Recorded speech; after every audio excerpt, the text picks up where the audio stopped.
Santapan Harian Rabu 20 Mei 2020. Hari ini kita akan membaca Bilangan pasalnya yang ke-22, ayatnya yang ke-21 hingga ayatnya yang ke-35.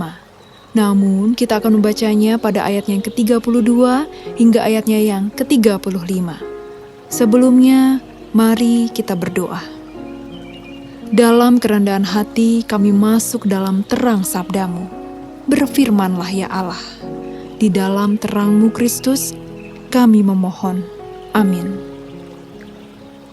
Bilangan 22 ayat 32 sampai 35. Berfirmanlah malaikat Tuhan kepadanya, "Apakah sebabnya engkau memukul keledaimu sampai 3 kali? Lihat, aku keluar sebagai lawanmu, sebab jalan ini pada pemandanganku menuju kepada kebinasaan.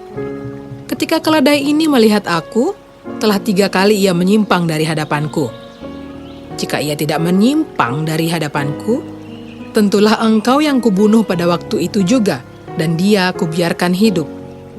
Lalu berkatalah Bileam kepada malaikat Tuhan, "Aku telah berdosa karena aku tidak mengetahui bahwa engkau ini berdiri di jalan menentang aku. Maka sekarang, jika hal itu jahat di matamu, aku mau pulang." Tetapi malaikat Tuhan berfirman kepada Bileam, "Pergilah bersama-sama dengan orang-orang itu, tetapi hanyalah perkataan yang akan kukatakan kepadamu harus kau katakan." Sesudah itu pergilah Bileam bersama-sama dengan pemuka-pemuka Balak itu. Sahabat Santapan Harian, penyataan Allah terkadang tidak sejalan dengan pikiran manusia. Dalam hal ini, Tuhan kita dapat dikatakan sebagai Tuhan yang sangat humoris. Kita melihat bagaimana Tuhan menyampaikan maksudnya dengan cara yang unik. Hal ini tampak ketika Allah berfirman kepada Bileam. Keledai Bileam merespon secara berbeda dalam 3 perjumpaan dengan malaikat Tuhan yang menghunus pedang. Pertama, keledai Bileam menyimpang dari jalan dan menapaki ladang, sehingga Bileam memukulnya untuk mengarahkannya kembali. Kedua, sang keledai menekankan diri pada tembok sehingga kaki Bileam terhimpit dan ia kembali memukulnya. Ketiga, sang keledai meniarap dan tidak mau berjalan. Akibatnya, Bileam pun memukulnya lagi.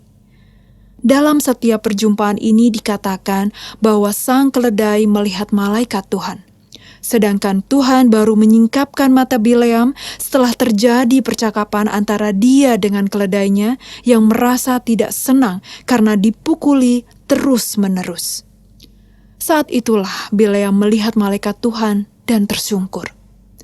Bileam dikenal sebagai seorang pelihat yang ahli, tetapi tidak sanggup melihat malaikat Tuhan yang berdiri di depannya. Peristiwa ini sangat tidak terduga dan ironis bagi seorang penglihat terkenal. Bagaimana dengan kita? Apakah kita mempunyai penglihatan dan pengertian yang cukup baik tentang Allah? Atau jangan-jangan kita juga lebih buta dari seekor hewan? Mungkin kita bisa menimba ilmu pengetahuan dan teologi sedalam-dalamnya. Tetapi kita tidak boleh lupa bahwa Tuhanlah yang membukakan itu semua bagi kita. Marilah kita terus belajar peka terhadap kehadiran Allah, supaya kita tahu apa yang Allah kehendaki untuk kita kerjakan. Dengan demikian, kita dapat menjalankan kehidupan yang menyenangkan hatinya. Kita bersuka cita sebab diizinkan melihat lebih dalam isi hatinya dan memasuki undangan hidup di dalam kehendaknya. Mari kita berdoa. Ajar kami ya Allah untuk peka akan kehadiran-Mu dalam hidup kami, sehingga kami mampu menyenangkan hati-Mu. Di dalam nama-Mu Yesus, kami berdoa. Amin.